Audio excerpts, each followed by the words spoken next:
Hello everyone, I welcome you to Padhai India YouTube channel. We have just started quick revision series for the current affair.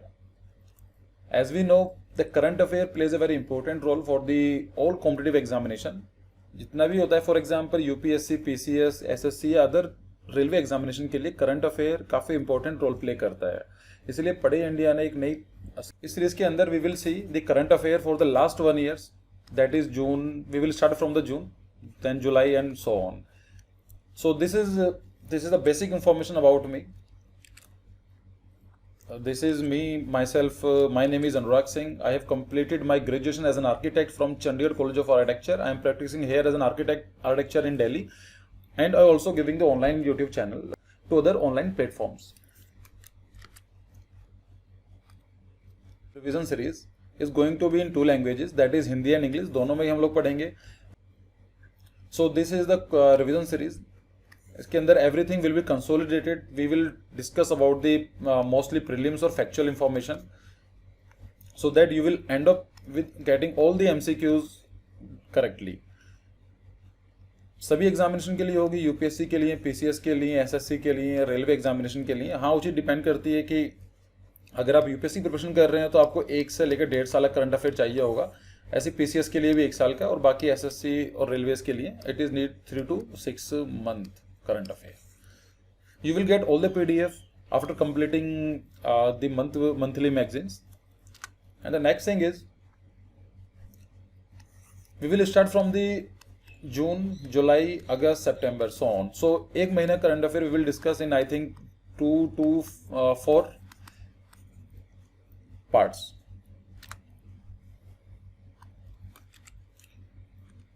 So let's start current affair for the June 2019. So the first current affair was Bhuvan portal. Bhuvan portal news में था. क्यों news में था? Ministry of Ayush ने एक collaboration किया है Bhuvan portal के साथ. किस लिए? योगा रिलेटेड ऐप बनाने के लिए. As we know 21st of June is as called as World International Yoga Day. So Bhuvan is ISRO portal and an app which provide visualization services, earth observation data to users in public domain. तो जो भुवन के साथ collaboration किया गया है, तो भुवन किसका platform है? Bhuvan is initiated by the ISRO के द्वारा चलाया गया था. भुवन जो सा काम क्या होता है, विजुअलाइजेशन सर्विसेज का काम होता है, अर्थ को देखने का, ऑब्जर्वेशन डेटा इकट्ठा करने का और उसको पब्लिक डोमेन में लेकर आने का.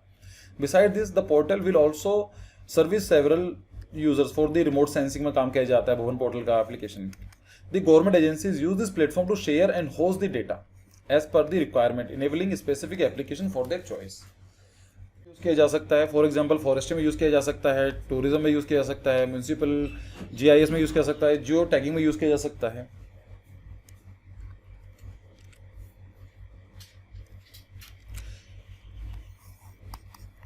The next is yoga locator. Yoga locator is a map based location mobile app. जैसे नाम से पता चल रहा है, योगा लोकेटर, जो लोकेशन को सर्च करना, जो बता सके कि कहाँ पर किसी चीज़ की लोकेशन क्या है. तो इसका काम क्या होगा?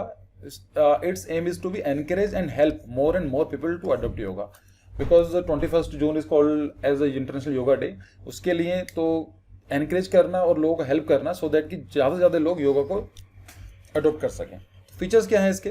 People to locate yoga event, लोगों को योगा कहाँ पर हो रहा है उसके बारे में जानकारी मिल जाएगी. Centres providing learning and instructions, ऐसे सेंटर्स हैं जहाँ पर ट्रेनिंग दी जाती है, इंस्ट्रक्शन दिया जाता है रिगार्डिंग योगा, उसके बारे में इंफॉर्मेशन मिल जाएगी. Yoga instructor to register themselves and help reach out a large number of people. It is estimated that there are more than 2 lakh yoga instructor in the country. 2 lakh से ज़्यादा हमारे इंडिया के अंदर योगा इंस्ट्रक्टर्स हैं, तो उनको. नेक्स्ट करंट अफेयर वॉज जल शक्ति मिनिस्ट्री. क्या हुआ है अभी? The central that is a union government has created a new ministry. केंद्र सरकार ने एक नए मंत्रालय का गठन किया है, उसका नाम है जल शक्ति. तो जल शक्ति it was merged ministry of water resources and river development and Ganga rejuvenation. And दूसरी मिनिस्ट्री क्या थी? Drinking water and sanitation. So normally ये काम करती थी अर्बन एरिया पर, और this ministry work for the rural area पर. द सेंट्रल गवर्नमेंट है रियलाइज कि जल शक्ति जो मिनिस्ट्री है, जो जल का संरक्षण का काम है, वो किसी रूरल या अर्बन एरिया से एक साथ काम अलग अलग काम करके नहीं किया जा सकता है। तो अभी रिसेंटली दोनों मिनिस्ट्री को मर्ज कर एक नई मिनिस्ट्री बनाई गई है, उसका नाम है जल शक्ति मिनिस्ट्री। साथ साथ क्या है, नल से जल स्कीम चलाई गई है to provide pipe drinking water to every household. तो जल से जल जो स्कीम है उसका काम क्या है कि 2024 तक जितने भी हाउस होल्ड्स हैं उनके ड्रिंकिंग पाइपलाइन पहुंचाई जाए, सो दैट कि पोर्टेबल वाटर या अच्छा पीने लायक पानी उनको मुहैया कराया जा सके। The ministry will roll out government ambitious plan to provide pipe water as we have discussed. It will also address international and inter-state water dispute and Namami Ganga project, which is a flagship initiative of the river Ganga and its tributaries and sub-tributaries. तो आपको सिर्फ ये याद रखना है कि जल शक्ति मिनिस्ट्री बनाई गई है, कौन कौन सी मिनिस्ट्री को मर्ज करके बनाई गई है और क्यों बनाई गई है। सेम चीज है नेशनल स्टैटिस्टिकल ऑफिस। अभी यूनियन गवर्नमेंट ने ऐसे मिनिस्ट्री बनाई थी, ऐसे ही नेशनल स्टैटिक ऑफिस बनाया गया है जिसमें 2 इंस्टीट्यूट थे, उन दोनों को मर्ज कर दिया गया है। कौन कौन से इंस्टीट्यूट को मर्ज किया गया है? एनएसएसओ को एंड सीएसओ को, NSSO and CSO, that is national sample survey office and central statistical office. कौन सी मिनिस्ट्री के द्वारा ये हेडेड किया जाएगा? It is going to be ministry of statics and programme implementation. Again, this move is taken as a statistical agencies like the Central Survey Office, Statistical Office and National Sample Survey Organization face numerous problem। ये देखने में आया है कि जो NSSO है और CSO है उनकी वर्किंग में काफ़ी ज़्यादा प्रॉब्लम थी, उनको एड्रेस करने के लिए एक नया ऑफिस बना दिया गया जिसके अंदर कोलैबोरेशन होगा दोनों के साथ ही, और जो अनबायस्ड डेटा पब्लिक डोमेन में और बाकी एजेंसी को प्रोवाइड किया जाएगा।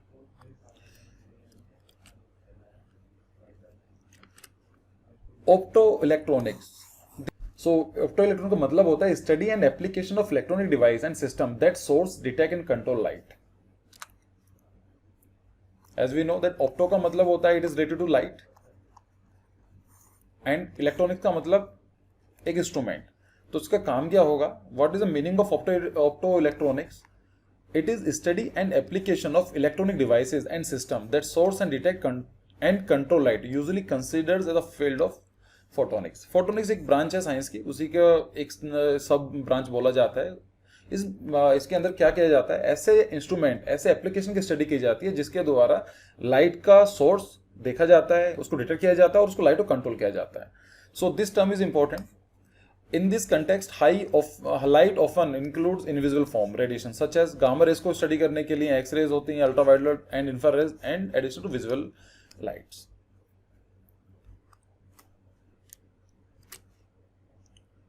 करंट अफेयर है, new current affair is cabinet cleared special scheme for control foot and mouth disease and brucellosis. So दो डिसीज के बारे में बात हो रही है, तो हमें उसके बारे में जानकारी होना बहुत जरूरी है कि किस तरह से फैलती है, क्यों होती है, किन किन को ये इफेक्ट करती है। The disease of foot and mouth disease and brucellosis are very common among the livestock. तो याद रखना, it is not for the human related, it is livestock, जानवरों में पाई जाती है, जैसे कि cow, bulls, buffalo, sheep, pigs and goats. Again, तो फुट एंड माउथ डिजीज होता क्या है? First of all, it is highly contagious viral disease. UPSC पूछ सकती है या अदर एग्जाम में कि ये वायरल है, बैक्टीरिया है, तो आपको याद रखना है कि foot and mouth it is a viral disease of the livestock. The disease affect cattle, swine, sheep, goat and other cloven hog ruminants. It can spread when infected animal bring the virus into physical contact with susceptible animal। मतलब for example ये एक animal है, इसको virus हो गया, किसी और के कॉन्टेक्ट में आता है तो उसको भी इन्फेक्ट कर सकता है। लेकिन ये इंसानों में नहीं पाया जाता, but there are some cases, rare cases, human are also susceptible, कि ह्यूमन को भी हो सकता है। तो अगर ये बोला जाता है कि कभी नहीं होगा या फिर नहीं होता है, तो ये गलत स्टेटमेंट है। नॉर्मली नहीं होता है, लेकिन अगर देखा जाए कभी कभी रेयर चांस में देखने को भी हमें मिलता है। ब्रुसेलोसिस के बारे में पढ़ते हैं। ये बैक्टीरिया डिजीज है caused by various Brucellosia species which mainly infect cattle, swine, goat, sheep and dog। वही सेम लाइवस्टॉक को इफेक्ट डालता है। The disease cause flu like symptoms, जैसा बुखार होता है उसकी तरह से सिम्टम्स होंगे, जैसा फीवर हो जाता है, वीकनेस आएगी and weight loss. Mode of infection क्या होता है? Humans generally acquire the disease through direct contact with infected animal. Normally क्या होता है कि एक जैसे दिस इज एनिमल, उसको इन्फेक्टेड हो गया और एक ह्यूमन के कॉन्टैक्ट में आता है तो उसको ये इन्फेक्ट कर सकता है, या फिर बाय ईटिंग और drinking contaminated animal food product, for example milk, meat, and other dairy products by inhaling or airborne agent. The majority of cases are caused by the ingesting unpasteurized milk or cheese from infected goat and sheep. Person to person transmission is also very very rare. तो normally अगर किसी एक बंदे को हो जाता है, दूसरे को होने के चांसेस बहुत कम है, लेकिन हम इसको निगलेक्ट नहीं कर सकते हैं।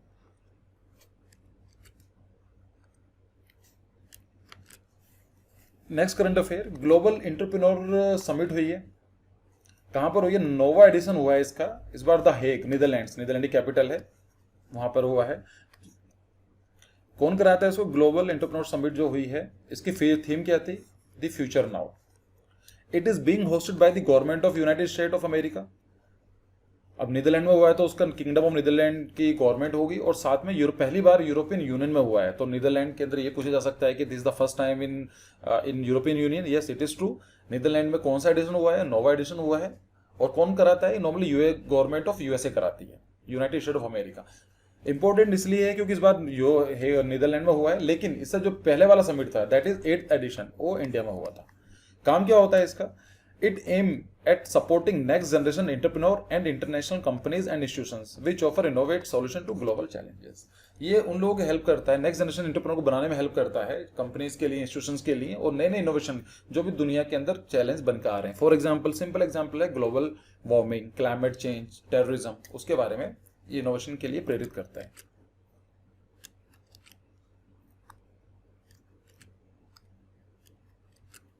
इस बार का फोकस एरिया कहां पर रहा है? Surrounding water, agriculture, health care, connectivity and energy. And you have to remember this fact also कि जो 8वां एडिशन हुआ था, नीति आयोग ने कराया था इंडिया की तरफ से, और यूएसए गवर्नमेंट के द्वारा कराया गया था, हैदराबाद में हुआ था।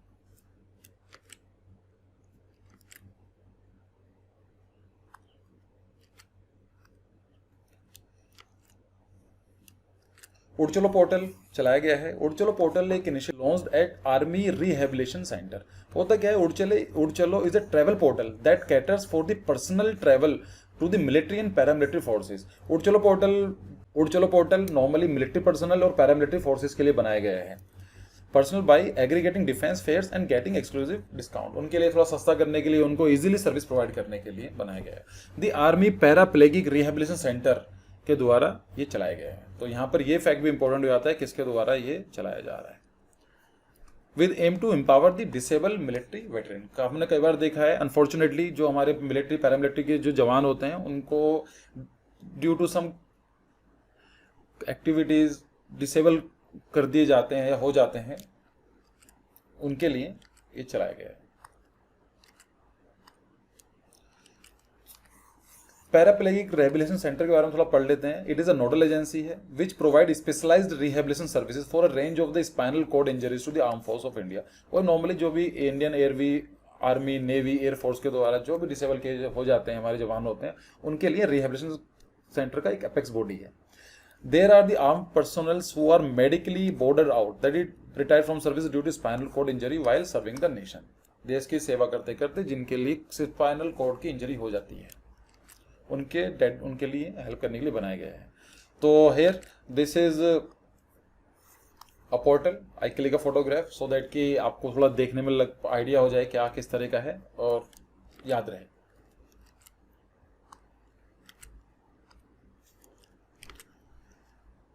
Next current affair, financial literacy week क्या हुआ है? ये 3 जून से लेकर 7 जून 2019 को चलाया गया था by the RBI, reserve bank of India के द्वारा। काम क्या होगा? टू प्रमोट अवेयरनेस, लोगों के द्वारा जागरूक पैदा करने के लिए ये चलाया गया था। इसकी थीम क्या थी? फार्मर्स, किसान बोल सकते हैं। विच फोकस ऑन हाउ, उनको ये बताया कि किस तरह से अगर आप पार्टिसिपेशन में बैंक में पार्टिसिपेट करते हैं, फाइनेंशियल इंक्लूजन में काम करते हैं, इनफॉर्मल बैंकिंग सिस्टम में आप आते हैं, तो आपको क्या क्या फायदे होंगे। इसका एम क्या है? To create awareness as we have discuss about financial product and services, good financial practices, going digital and consumer protection. This is the photograph of Financial Literacy Week. Next current affair is Nipah virus. It was in news. हुआ क्या है? A central team deployed by the Union Ministry of Health and Family closely reviewing the public health measure of Nipah virus in Kerala. Last year Nipah virus का outbreak होता है केरला में, तो उसकी देखरेख के लिए कि किस तरह से काम हो रहा है, कहाँ कहाँ पर चाहिए, तो यूनियन हेल्थ मिनिस्ट्री ने एक टीम को डिप्लॉय किया है। तो हमारे लिए इंपॉर्टेंट हो जाता है कि निपा वायरस है, कैसा फैलता है, ये किस तरह से काम करता है। Nipah virus infect spread to human and other animal through fruit bats और फ्लाइंग फॉक्स। ये देखा गया है कि जो चमगादड़ होती हैं, फ्लाइंग जो फ्रूट बैट्स होती हैं, उनके द्वारा ये फैलाया जाता है। द जीनस प्रोटोस वो are natural reservoir host of the Nipah and Hendra virus. The virus is present in bat urine and potentially bat feces, saliva and birthing fluid। ये देखा जाता है कि जो बैट होती है, चमगादड़ होती है, उसके यूरिन में या फिर उसके सलाइवा में या फिर उनके जो और दूसरे जो फ्लूइड्स होते हैं उसमें ये होस्ट की तरह रहता है। Bangladesh and India there has been report of possible human to human transmission. अभी तक नॉर्मली ये देखा जाता है निपा वायरस के केसेस नहीं आए थे ह्यूमन टू ह्यूमन ट्रांसमिशन के, लेकिन यहाँ पर देखा गया है बांग्लादेश में और इंडिया में ह्यूमन टू ह्यूमन ट्रांसमिशन के भी केसेस आए हैं।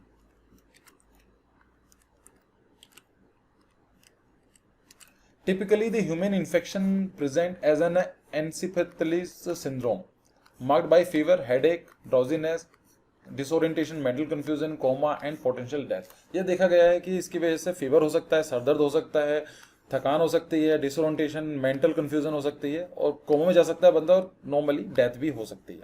अभी तक इसी कोई वैक्सीन अवेलेबल नहीं है।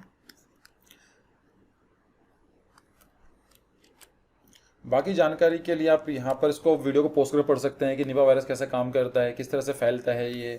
उसके बाद सिम्टम्स क्या हैं, जो हमने बात करें, फीवर होता है, हेडेक होती है, डाउजीनेस होता है, मेंटल कन्फ्यूजन, कोमा और डेथ भी हो सकती है। ट्रीटमेंट क्या है, कोई वैक्सीनेशन नहीं हुई है। प्रिवेंटेड डिजीजेस क्या है, इसको प्रिवेंट करने के जो social distancing as this time we are following, जो हम अभी कर रहे हैं लॉकडाउन के टाइम पीरियड पर, तो वही है कि जितना भी हो सके आप इन चीज़ दूर रहिए। तो prevention is the best cure, जितना बच सकते हैं उतना ही अच्छा है।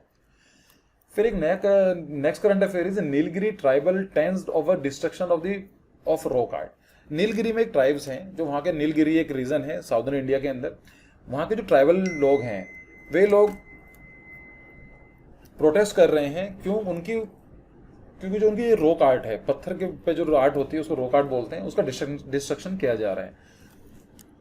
तो क्या है context, 40% of the rock painting in Kariyapur at कई कोटागिरी इन नीलगिरी। तो आपको सिर्फ याद रखना दिस पेंटिंग जो जगह का नाम है लोकेशन और नीलगिरी फॉरेस्ट में है, डिस्ट्रॉय की जा रही है। किसके द्वारा, ट्रैकर्स होते हैं, टूरिज्म होते हैं जो वेंडलाइज लोग जाते हैं ट्रैकिंग करने के लिए, घूमने फिरने के लिए, वहां जाकर उसको पेंटिंग को नुकसान पहुंचाते हैं। तो ये कंटेक्स्ट है। तो करिक्यूर रॉक पेंटिंग क्या है, ये 5000 साल पुरानी रॉक पेंटिंग्स हैं और कहाँ पाई जाती है, करियाकुर, जो भी नीलगिरी फॉरेस्ट में एक जगह का नाम है, आपको नीलगिरी याद रखना है। This society that painted the symbol on to these rocks were contemporaries with the Indus valley civilisation. देख पा रहे हैं कि 5000 साल पुराना है, तो ये देखा गया है कि कहीं ना कहीं इंडस वैली सिविलाइजेशन के साथ इनके लिंक्स थे। ठीक है। The rock painting in Kariyakur contains analogous Indian Indus script, meaning they resemble the script found in Indus valley civilisation. और नॉर्थ इंडिया में जो उनकी जो हड़प्पा सिविलाइजेशन या फिर इंडस वैली सिविलाइजेशन की जो स्क्रिप्ट है उसे काफी हद तक सिमिलर है।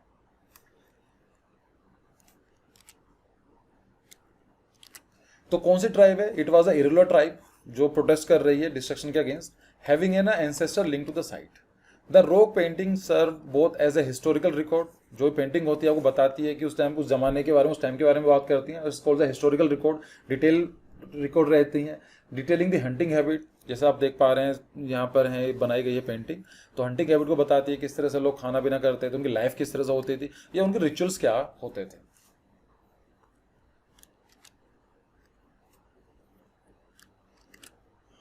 Last current affair for today, part 1 का, Quad countries to focus on maritime security. Quad countries हैं, क्वेड का मतलब क्या होता है, 4। तो 4 कंट्रीज का ग्रुप है जो उन लोगों ने फोकस किया है मैरीटाइम सिक्योरिटीज के लिए। इट वाज द कंटेक्स्ट क्या है, quadrilateral security dialogue also known as quad is an informal strategic grouping consisting of India है, USA and Australia and Japan. 4 countries हैं, दैट इज द 4। क्वेड का मतलब 4 होता है, तो it is India, again USA, then Australia and Japan. ये कहाँ मिले हैं, बैंकॉक में, थाईलैंड में। तो regional coalition known as the quadrilateral formation include the 4 countries.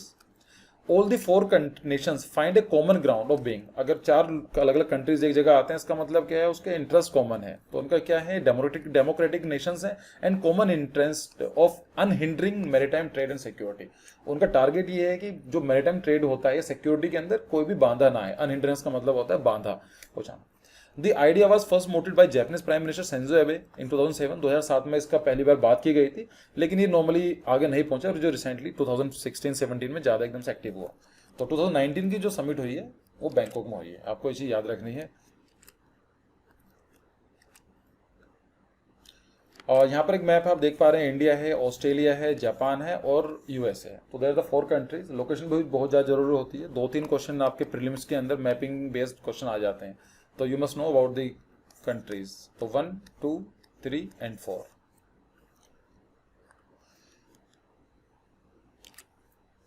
If you like it please comment, like, share, और अगर आप कोई भी क्वेरी होती है आप यहाँ कमेंट बॉक्स पर डाल सकते हैं।